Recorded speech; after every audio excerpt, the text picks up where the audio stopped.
How's it going, people? Welcome back to the channel. Welcome back to another supporters club. You should already know by now, international break time. I bring a couple of the lads together and we do a supporters club. Hit the like button, make sure you subscribe, let us know if you want to see more.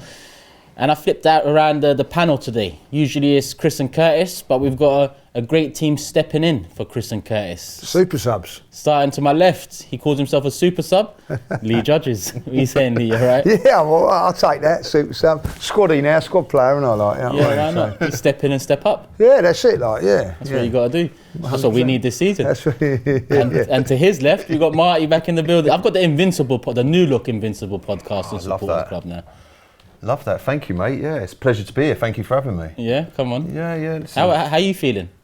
How am I feeling? Yeah, generally, just... Generally, I'm good. Listen, generally, I'm good. I'm always generally pretty happy and positive. I mean, if you would have asked me that question about 7 o'clock on Sunday night, I weren't obviously in the best shape. I don't think any of us were, but it's how it goes. It's part and parcel. You're going to lose some games of football here and there sometimes. But yeah, right now, today, I'm good, man. Pleasure to be here with you, lads. Yeah, pleasure, definitely. I had you lot waiting for me before Lee jumps in with that at some point. Either here or on Forever Arsenal, he will, throw me under the bus at some point. Throw you under the bus, you do it yourself. And all jokes aside, like, they said, we're hoping to get Turkish here a bit earlier. I said, good luck with that. And I was right, you know what I mean? You was. It was my son's first day at school today. Oh, no one told me that, but like when I was in the cafe, I had dessert. What time do you start school? 12 o'clock? First day, 12:40 till 3:30. Yeah. I mean, I'm upset about that myself. It started about 5 years ago, Hey, listen, but let's get into it because, we are into it. The season started, we're 3 games in, transfer window's closed, no more moaning about business and what we can do, what we didn't do, what we should do. And we've got 6 points out of 9. You've started with the Liverpool game, Marty. We spoke about the Liverpool game on the Forever podcast, Lee. It's a few days post that now. Feeling any different about it? No, same, yeah. I'm still down about it. It's not. Is it the result or the way we went about it? The way we went about it. Listen, you're going to lose games, as Marty says, you're going to lose games of football, but it's how you lose. Especially at Anfield, yeah. It's at Anfield, like any of the big games you're going to lose. But I just, it's the way we went about it and all that, and all what comes from that. You know what I mean? Like, I hear, respected people slagging off Martinelli again. You know what I mean? And rightly so, he had a poor game and all that. Like, enough's enough now of Martinelli. You know what I mean? But then could it be the manager and the way that he plays him? But no one will say that. Well, enough of the manager now, or whatever, Dare you say that? Dare you say that? But they'd rather put out Martinelli, who's been, is a player or whatever. And if you have a look at it, Martinelli's performances in the last couple of years, since we've gone to this possession-based football, can bring, it does my head in, right? He hasn't performed. Martin Odegaard hasn't performed. Gyökeres has not performed. You know what I mean? Play to your strengths. And that's what I'm saying. Like, we never went for it. Like, we've got a good enough defence. We're defensively very, very good. Putting 3 midfielders, defensive midfielders, if you want to be, which they are, if you're going to be really honest, they are. They're defensively minded for sure. Defensively minded midfielders. You can talk about Declan being a more attacking player, but before he came to Arsenal, he was a defensive midfield player and a central defender when he was younger. So they've got all of that attributes of and you're putting 3 of them in there to the best back 4 in the league. Like, go for it a little bit more. Just be a little bit more adventurous. And I'm hoping that Mikel, over this sort of next 4 or 5 days, does do that and transforms that and makes us more attacking. And going for it. Now, listen, I've got no problem with being defensive at times and balance, yeah. Balance, yeah, but balance, yes, that's a great word.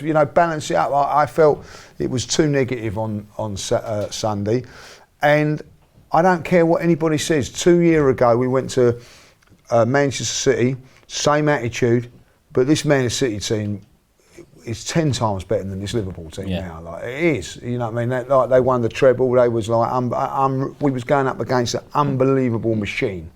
I don't see that with Liverpool. I see Liverpool as a very, very good team. Yeah. But I don't think that we should be putting 3 holding midfielders in there, especially after seeing them being rinsed by Newcastle a blunt Newcastle in the first half, and then a 10-men Newcastle in the second half. And Bournemouth even. Bournemouth as well. You can bring that into it as well. Down, they got 2 goals there. I mean, we were the first side this season not to score against Liverpool in the league. Yeah. I mean, I know it's only 3 games in, Marty, but same question to you. I mean, we lost the game, and much has been said about the way we went about going into the game. Yeah. What a few days off of it now. I mean, how are you feeling about? I mean, over the result, but the performance, does it worry you? Is it something that needs to change? Like I agree with Leon.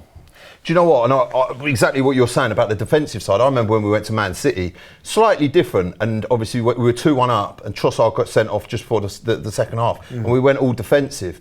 Like I didn't mind that. That totally game. Understand that. Shut it out. Listen, you're 2-1 up. You've got 10 men to think you're going to go to the Etihad and try and score. I get that. That's a great defensive move, and we were phenomenal in that second half. What I'm really frustrated about, and what I really struggled to comprehend with on Sunday was Eze. He's Premier League proven. He's Premier League ready. And listen, I'm not disrespecting Mikel Arteta. He come out and he said, look, he's only been at the club for 4 or 5 days. I get that, but he has also been at the club before when he was younger, so he knows what he's doing. And you're buying. For me, he was the missing piece or is potentially the missing piece of the jigsaw. I don't know why he didn't start. I understand, playing Martinelli because he's got good form against Liverpool, and he does. It's one game he seems to pick himself up for. But at half time, that was clear to see he wasn't in the game fully. And I get the defensive duties that he does, but we've got one of the best back fours in the league, if not in Europe. Why Eze doesn't then come out in the second half? And I'm not saying change Mourinho, because I get that move. You know, you're going to Anfield away from home, and I do believe that when you brought Mourinho off, that drew some pressure onto Zubimendi to give away the foul for the free kick. I understand that. Just not having Eze on that pitch and giving him that whole second half, because when he came on, you see him beat his marker. You see what that guy is capable. He cuts inside, he goes down the outside, his feet are magic. And Gyökeres needs some service, and he wasn't getting that. And there was a couple of times where Martinelli had some options to feed him, and he didn't, and he went down a dead end. And that for me was the frustration. What's the point in going and buying this player if you ain't going to use him to the entirety? He for me is a game changer. He gets into any Premier League side. I generally believe that. I believe Eze gets in a left hand side or he gets in any Premier League side currently. And to not see him get more than 20 or 30 minutes, that frustrates me. That does. I just think that was I don't get that decision. You know. You mentioned one piece away, right? I think in 2024, I think that was more relevant. We're one piece away. We had that 23-24 season where we came so close up until the last game of the season. The Aston Villa one cost us. We was an amazing run in and around that.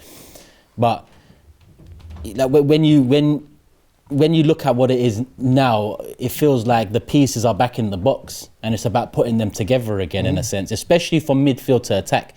I think the defensive pieces are set in stone. But I feel like the other pieces now, because I've been sucked into it. I wanted Rodrigo this summer. I love the Eze signing. I love the Gyökeres and Zubimendi signings. But what we've seen early on in the season is that Arteta needs to change something up. Arteta needs to rejig this puzzle. We're no longer one piece away. We was structurally that puzzle needs to be reshaped, reformed to fit a different way now, because defensively, we are what we are. We know what we are. We're comfy with that now. And we can give an immense amount of credit to Mikel for this, because 6 years ago, he was abysmal defensively. But the foundation has been built now. And the most difficult part of football is building the attack and building the ways of attacking. Yeah. And I feel like that's where we're at now. But the attack is so disorientated, even from fast breaks against Man United, even the one Martinelli against Liverpool, 4-on-4, and he's going towards the left instead of going into his favoured foot. And you know, it's very disjointed. So I feel like we're no longer one piece away. I feel like the squad's there, the pieces are there, but the pieces are back in the box. How's Mikel going to arrange these pieces now, Lee? And that's what he's got to do. Look, you know, and we're not bashing Mikel when we're saying it. I'm certainly not. I think he's, you know, he can be criticised. But for me personally, I felt that he's done a fantastic job to get us where we are. But you're right now. This is where it matters. What are you going to get us over the line? If you can't get us over the line, we've got to be looking somewhere else. That's the harsh reality of everything of football now, like, you know, because he's got us to this certain point. And it's like saying to a player, like, when you get to a certain point and then you've got to get rid of them or whatever. Like, we're now, you're saying that Martinelli's not at that level now or whatever. Certainly, like, you know, people like Ramsdale got us to the Champions League, and then you've gone on. Like, so it comes to the manager as well, like, you know, can you do it? I think he deserves the opportunity to do it. Marty just made a very good point there when Mikel's just turned around and said, well, I've only had 5 days with Eze. Whose fault's that? Could have gone and got Eze at the beginning of this transfer window. Could have got Gyökeres at the beginning of this transfer window, and had these players in the building and getting these things ready before the season started, rather than when the season is started. Because at this moment in time, I don't like it when I see pundits like Jamie O'Hara. I know that they're being a little bit like Jason Cunders, listening to the other day, and they're winding me up as I'm going along the road, like, you know, saying he's not good enough, is he, Gyökeres? He's a bit stiff. He's this and this and that, like, and they're not really looking into the real reality of it like we are when we're saying, well, yeah, I'll go along with that, but the reason is he's not trained for after pre-season. He's not quite fit, and he's trying to do catch up at this moment in time. All of those things. So, as much as I feel that we've got everything in place, and look, listen, we've had a fantastic window. But if there's a little bit of criticism towards it, is that we didn't get a couple of those key players in early. When I look at it, you know, Madueke looked very, very good. We've got him in the beginning of the window, like, you know. Could we have done that with Gyökeres? Could we have done that with Eze? And maybe we go to Anfield when they're not quite ready. Yeah. And we've got Eze and Gyökeres fully fit, fully focused, firing, and we could get the result. So there's little things like that. And so I'm not entirely blaming it on Mikel. It's an all-round thing. Ultimately, you know, this game, I don't think defines whether we're going to win that. But what it does do, Circus, and a lot of people don't realise this, is it puts a lot of pressure now on 2 home games coming up, Forest and then, more importantly, Man City. You know what I mean? Like, Newcastle, St James Park after that. And then after that. But if you was to beat Manchester City in a couple of weeks' time, there'd be 9 points off of it. Mm-hmm. You know what I mean? Like, because I'm suspecting that Liverpool are going to win their next couple of games. So now these 2 home games have got so much pressure on them because they're must-win games. But if you'd have gone there with not so much pressure at Anfield, opened out a little bit, maybe won that game, or, you know, you could even lose it. But then at the end, just imagine if you did get the win there. It takes a little bit of pressure off the next couple of games. But now the pressure's on a little bit, like, you know. Where it landed as well, I think game week 3 is very different to a game week 26. I think when you're vying for a title, you're in and amongst the title race, and it's the last 2-3 months of the season. I can understand setting up like that, you know, at Anfield. Don't like it, but I can understand it. But game week 3, when you have a chance to really, you know, win, lose or draw, you're not out of a title race. When you have a chance to show something different, Marty, I think he rested too much on his laurels. And going back to Martinelli, which we, you know, begun the pod about, I think him, Odegaard, for example, everyone's talking about Gyökeres and how he hasn't shown as much as we would like to have seen from him. But there's 2 players there, Martinelli and Odegaard, who in 22-23 season, they was 2 of our best attackers. And Martinelli was probably the player of the season, in my opinion, that year. He was our top scorer in the league. I think Odegaard had a season like De Bruyne numbers-wise that season. But 2 years on, they're a shadow of their former self. Yeah. So, you know, it's not about Gyökeres coming in and it's about Mikel and how he puts these pieces together now. And I think 22-23 season, title challenge out of nowhere. 23-24 season, I felt like, all right, we might be ready for this now. We bought in Rice, we bought in Timber, Havertz, okay, against the odds in my opinion, but we've done enough. Last summer, no. The excuses were there from when we bought in Sterling on deadline day. This season now, it feels like, now the window's closed, Berta and Kroenke's job out of the way. It's all on Mikel Arteta now, Marty. Definitely, and do you know what? And I think, to touch on that, fair play to the Kroenkes and fair play to Berta. You know, the Kroenkes came in for a lot of stick and have done in recent years for not putting their hand in their pocket. But they've got in the best sporting director in the world. You know, arguably he's won awards for that. and the Cronkies have backed him, they've backed Arteta, and they've literally given him all the ammunition needed for the Arsenal. You know, he's got all the weapons there. It's about using them. And you know, on that note with Martinelli, you know, who's to say? I mean, we are match week 3. And look, it's disappointing, 100%. But is the thing with Martinelli, like, are we holding on to that 23, you know, season guy that came in and performed like the Martinelli we know and love? Or is he past his sell better? Is it time for him to move on? Is it not going to work for him at Arsenal Football Club? Are we just holding on to some sort of, you know, amorous like relationship which isn't there? And do we need to, you know, is his time done? Obviously the season will play out and we'll find that out. I think for me it's just you know, again going into the frustration. Yeah, I've seen this process as how it's been played out over the years, and I still stand by it.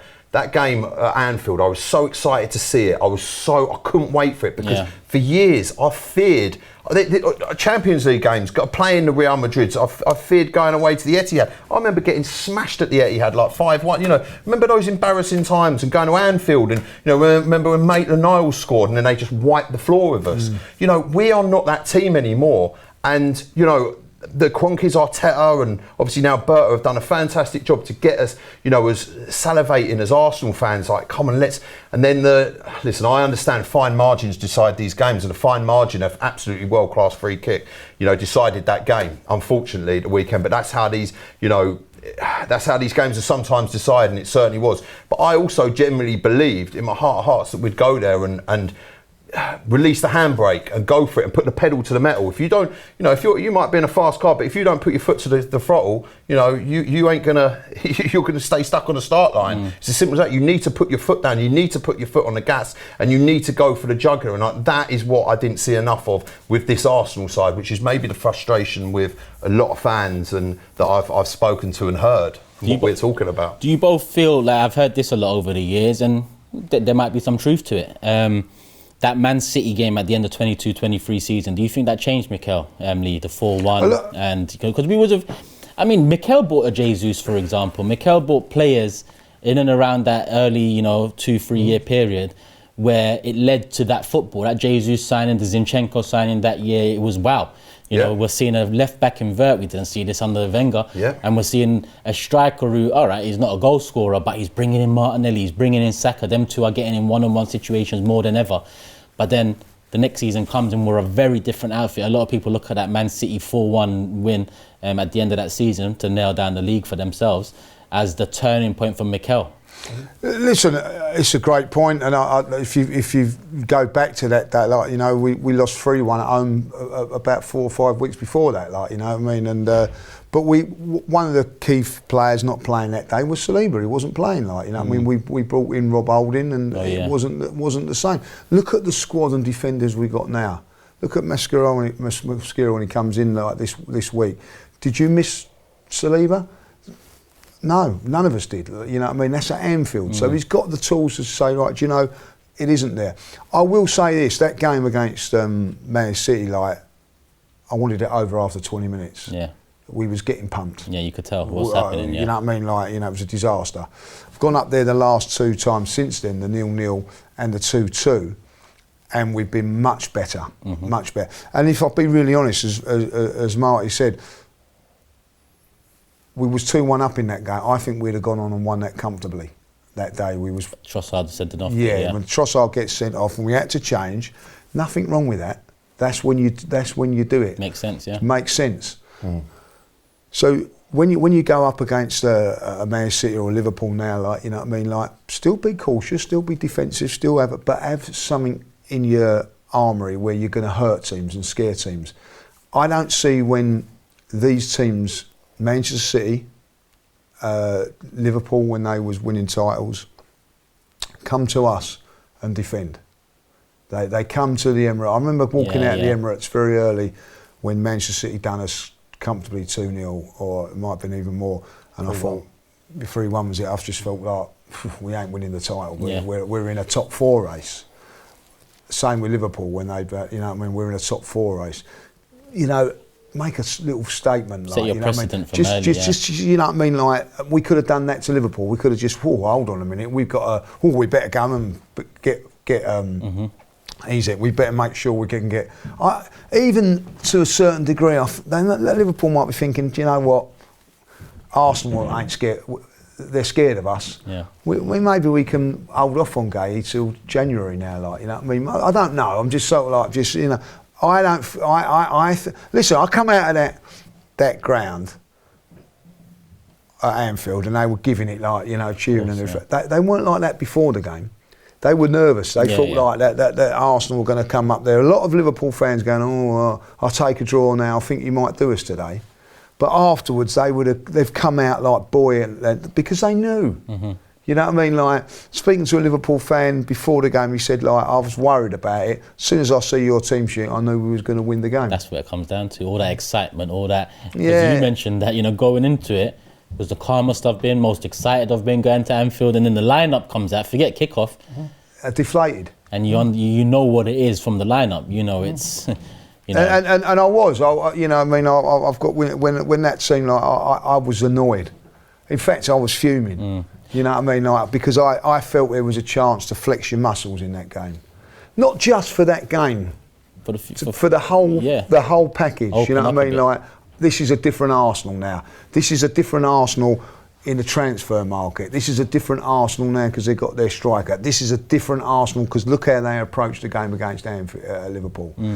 I didn't see any of that. Yeah, we've lost our fear factor.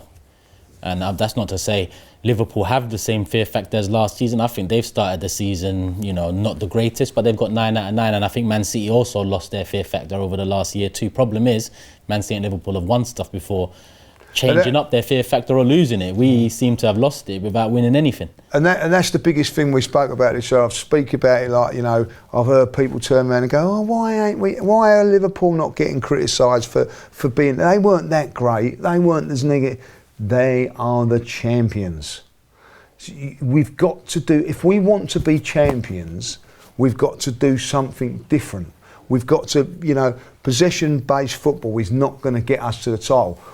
Why is it not going to get us to the title, Lee? Because I see it last season and it didn't work. So you've got to, you know, vary it up a little bit and all that, like, you know. And listen, we're not going too negative and all. We are not that far away. Yeah, we've been here before. That's the bigger gripe, we know. I know. We've seen us win titles. I've seen us, you know, going back to Arsenal in.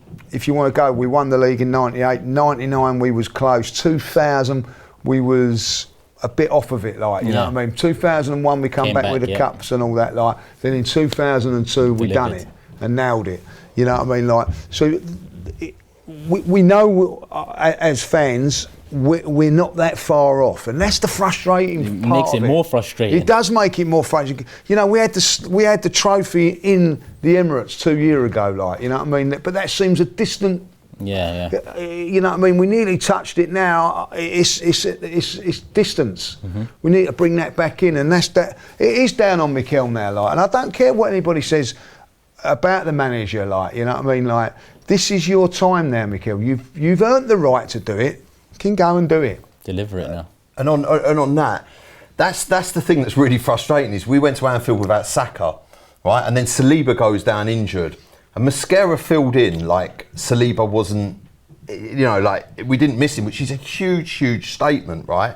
The depth that we've got in this team, and I still believe the frustration of, I still can't see how we didn't get a result, and that's no disrespect to the champions Liverpool, because they're a huge club and they're champions. But I don't know how we didn't get a result on Sunday. That they were there for the taking, because they're, you know, defensively they're not what they are. That's the truth. And obviously this is before they've signed. You know, it was a tight game. Without sacking, you've got players like Eze on the bench. And he was the player that I was like, it's cool. Like, all right, we haven't got Saka, but we've got that game-changing player, and with Gyökeres. And I just didn't. It was literally the handbrake was on. It was like it was that hesitation. That's the frustration, because we could have won. And that game, we go and get 3 points there. And I'm not even saying doing a demolition job. We go and win it 1-0, 2-0, 2-1, whatever. We go and win that game. the belief that would put into one, Arsenal Football Club, and two, the fan base, you know, it's we've got the tools to do the job. Like that defensive, you know, midfield, you know, the depth we've got now is ridiculous. Like you talk about the, you know, the pieces, you know, reshuffling. Mate, we've got boxes. We've got, you know, we've got new games. Do you know what I mean? The variety of players that we've got is ridiculous, and it's just not seeing that into action. And the team that conceded goals, and then obviously we went and put 5 past Leeds, and that's not getting. But then Leeds went and drew 0-0 with Newcastle. And yeah. Newcastle ain't no mugs, right? So. Seeing that, if Newcastle had have gone and put 4 past Leeds, you could have probably said, yeah, Leeds are rubbish. But that result proves everything that Leeds... 2 clean sheets, we can turn it on. And you could just see that in that game, I didn't have a problem with Marino playing up top. I just had the problem with, you know, this not using Eze. I mentioned the Man City loss, 22-23, and the impact it could have had. A lot of people say it did have. I hope this loss has the same or similar level of impact to Mikel. Great point. I hope this 2 weeks now he's looking at like, you know, I tried to do what I've been doing, and you know that record's gone now, and they've won it, and I've got all this attacking talent on my hands now. What do I do with it? How do I make it work? And I hope against Forest we see a very attacking lineup. Onto the Forest game, which is our next game. What would your starting lineup be to indicate a change? We spoke about what that starting lineup did against Liverpool. An hour before kickoff, we was going in excited, calm about it. We saw the lineup and we knew what it was. What do you lot want to see an hour before the Forest game? Who's available? Oh, I mean, let's say Saka's not, and everyone else. Well, Saka and Havertz ain't, and everyone else is. And everyone else is, well. Well, you know, I mean, like Saliba, we're going to say that Saliba... I'm more talking about the front four. Because I think the defence, I mean, we're so packed as a unit there. I'm comfy with whoever you pick. Well, Madueke on the right, Odegaard in the 10, Eze on the left, and Gyökeres up top. I think that's... I think that is logical. Or if you don't play Odegaard in the 10, you play Eze. But then who are you going to put on there? Or, you know, play Martinelli. But for me, that's the logical. Eze's got to start. Madueke deserves to start because he was dangerous. He played well. Yeah. And, you know, I want to see more from this guy. I'm with that. I'm with that. And then Martinelli becomes the backup for the striker. So, for Gyökeres, if it's not working there, then he comes on, like, you know.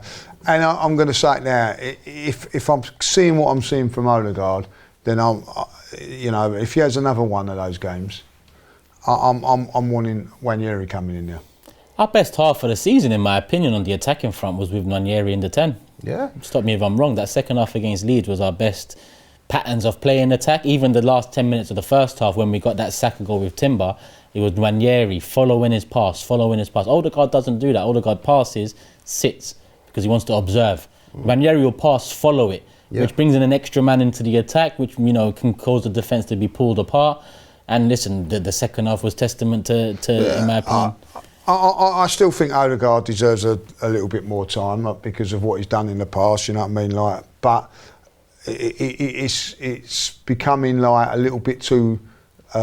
expected now. Yeah, I think, like, you know, yes, you get the chance, you've got over your injury, you played 2 games for Norway, right, come in here, let's go against Forest. More importantly, like, once you hopefully beat Forest, is the next game, then you damn well better perform against Man City, and then you go to Newcastle, and I want to see a little bit more of a attacking threat in our team. Very, very much defensively, but still those threats going forward. But so yeah, I think it's now not just on the manager. It is on the manager, but it's also those players. If they're not performing, then you've got to bring them out. Yeah. And there's got to be a bit of ruthlessness from Mikel as well, if he hasn't. Listen, I cannot believe how poor Odegaard has been. I mean, you can say it was the injury and whatever, like, but I don't think he was that bad in those first couple of games. But he's got to improve. I see him. We were saying this earlier on. There's too many safe options. Safe is the word. Yeah. Safe options. Be daring with your passes. Mm-hmm. Yes, you're going to give the ball away. Yes, because that happens when you're playing the killer pass. But do it. and don't be like, oh, keeping the ball and all the time, like, you know.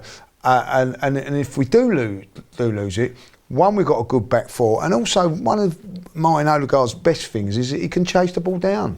So I think it's, you know, but I would go with that. Eze's got to start, and as Marty said, he could have probably started in the last game, but like he's got 2 home games now, he's got to start in both. Yeah, 100%. You know, like you make a great point. It's not like our back four is makeshift. You know, even with if Saliba's not playing, you know, with Mosquera filling in now we've just bought Hincapié as well. We're stacked there. It's with the front players, and giving Declan Rice. You know, you've got Declan Rice and Zubimendi there. You know, go and play. Unlock Gyökeres. You know, let's go for these teams. Let's go and put them away, because I don't think it's a case of like all rushing forward and then just being, you know, a fragility at the back, because we haven't got that, because we're solid. You know, we only conceded against Liverpool. You know, we locked them down realistically. You know, it was a very, very tight game. You know, neither side had many chances at all. There was an offside goal. That was probably the most dangerous bit, and then obviously the free kick, which was world class. It's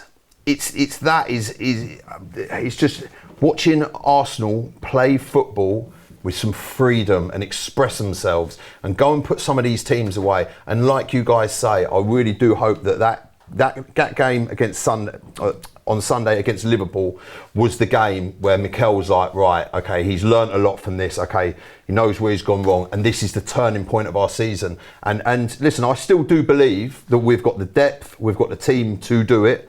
The result was bitterly disappointing because of how it sort of played out. But I do still genuinely believe we've got the depth, we've got the team, and I still stick by what I say. I haven't seen an Arsenal side in the last 20 years, a whole squad that is as strong as this squad. You know, I really do believe in that. But now I want to see it. Do you think Miles Lewis-Skelly will have a different role now? Now we brought in this, what's his name? Piero Hincapié. Do you think that his role will change now? Because I think if he's going to come onto the left side, left back, Calafiori, I think, if I'll be honest, was one of the massive pluses on Sunday. I thought he was outstanding. Defensively showed how good he is one-on-ones.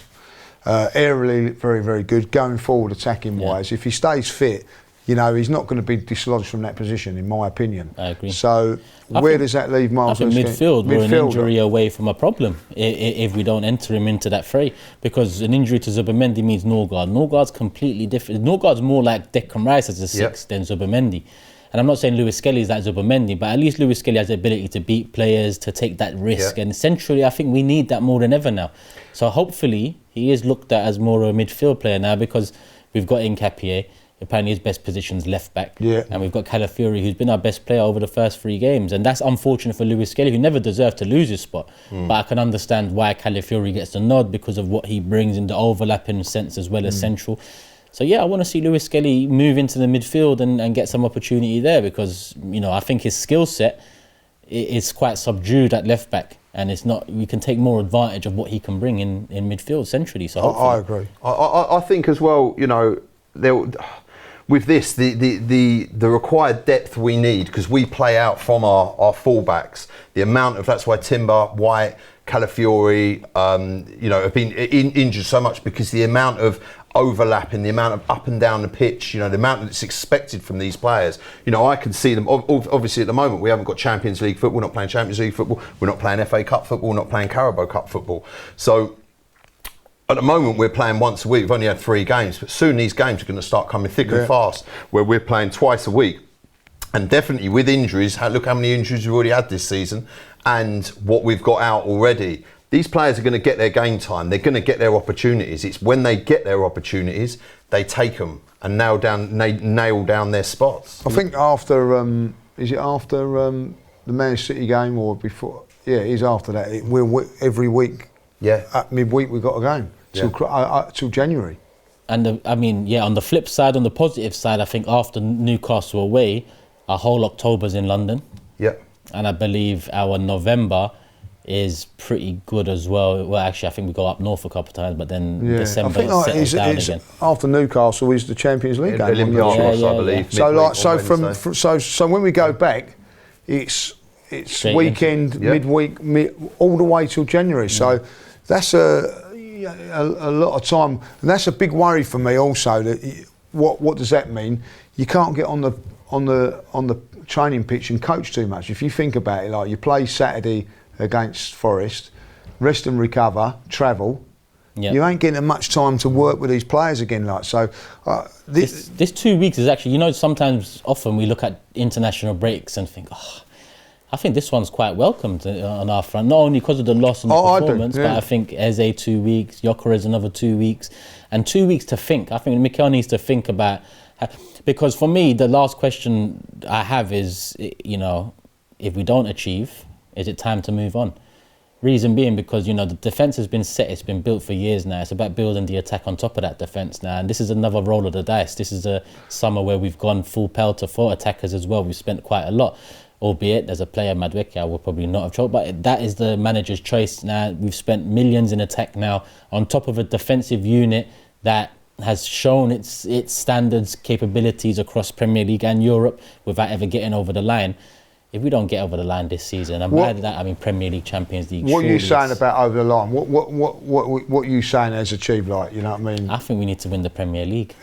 The Premier. Well, as well. How do you define that? Is that like a Carabao? Would you be okay? Does he? If we win a Carabao Cup, come second in the league, or if we win the FA Cup, come second in the league, go to finals? Is your marker for that? If he doesn't win the Premier League or the Champions League, that's the two big. Then, but let's say he does a league and cup double.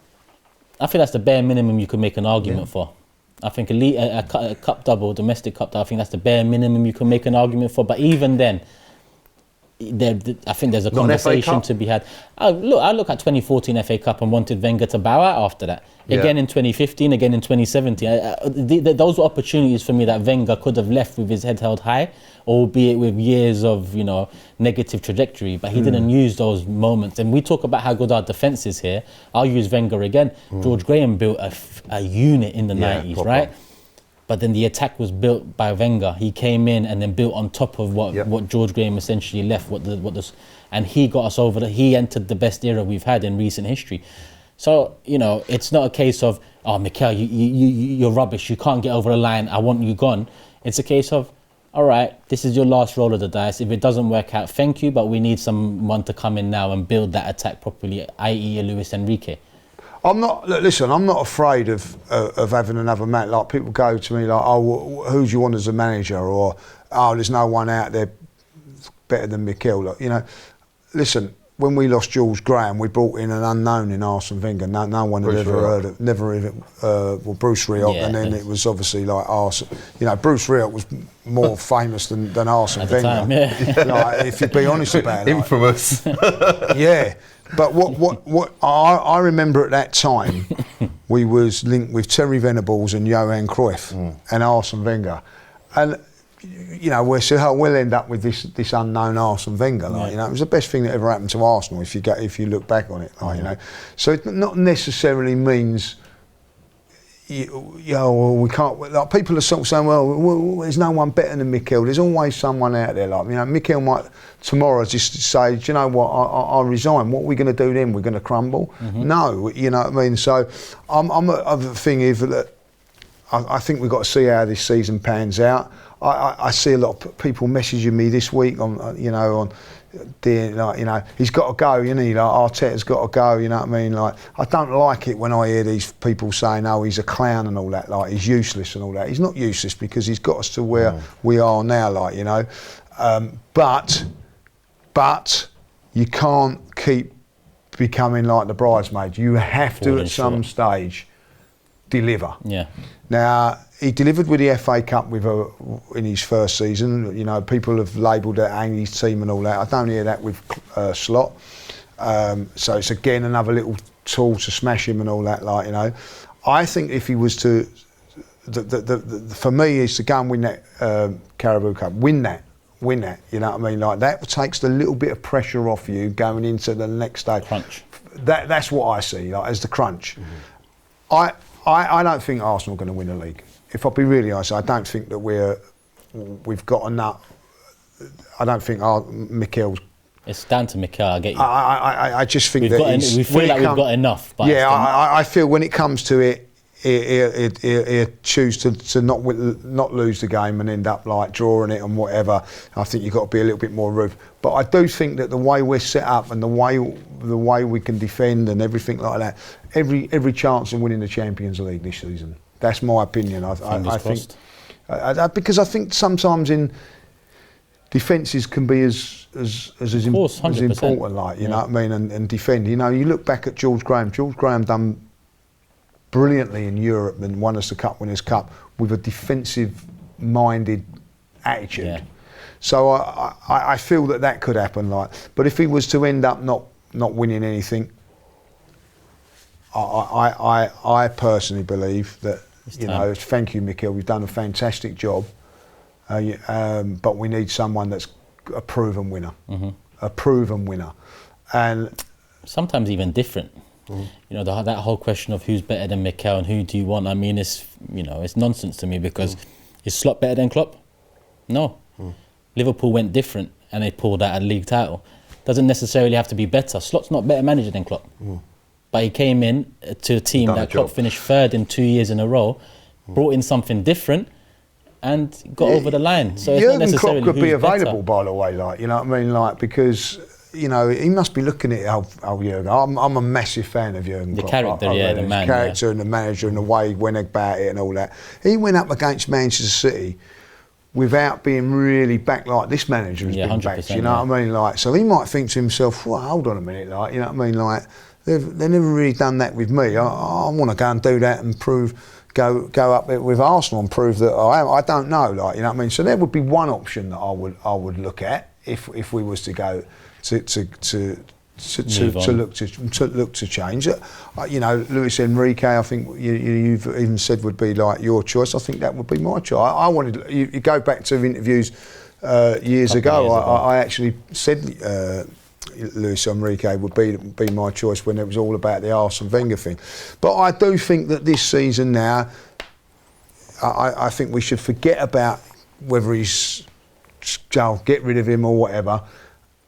Just back it, just see where it goes and all that. Like, but my feeling is, if he doesn't get us over the line, I think that it would be time for a change. Marty? I think that's the most diplomatic way you've ever asked that question, Turkish. Look, for me, with the squad that he's got, you've been backed all the way. I think silverware is realistically a barest minimum. Like you say, Leon, I completely agree with you. Right here, right now, that's not a chain of thought of mine.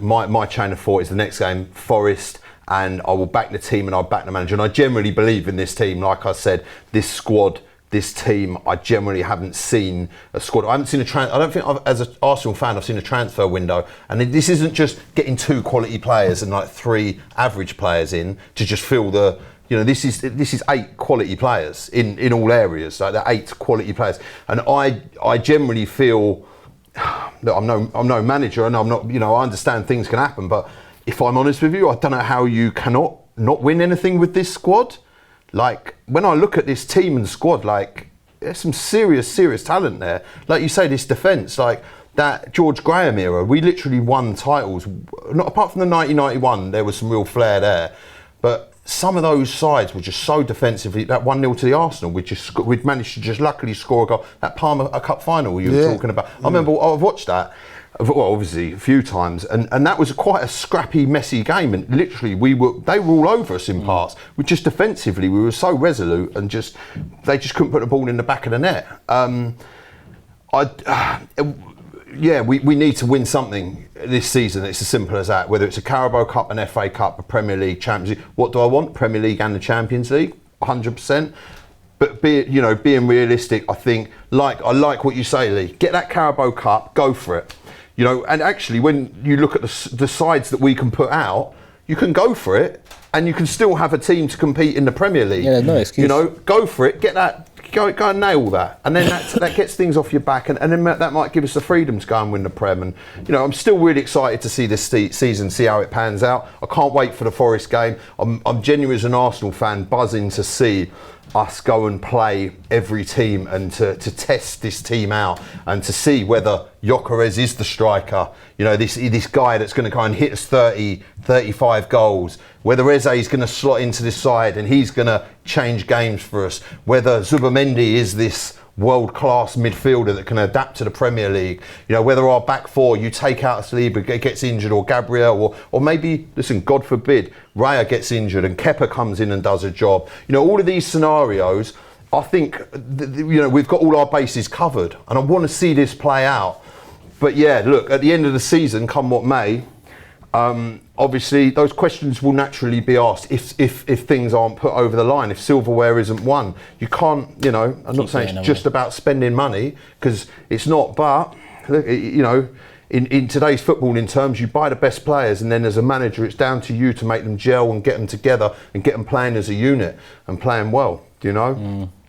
Cool. Marty, pleasure. Lee, pleasure. Thank you. Hopefully you've enjoyed, people. This has been the Supporters Club. Let us know your thoughts on all the subjects today. Happy, nervous, frustrated, optimistic. Whatever you're feeling, give us your thoughts. How should we line up against Forest in game week 4?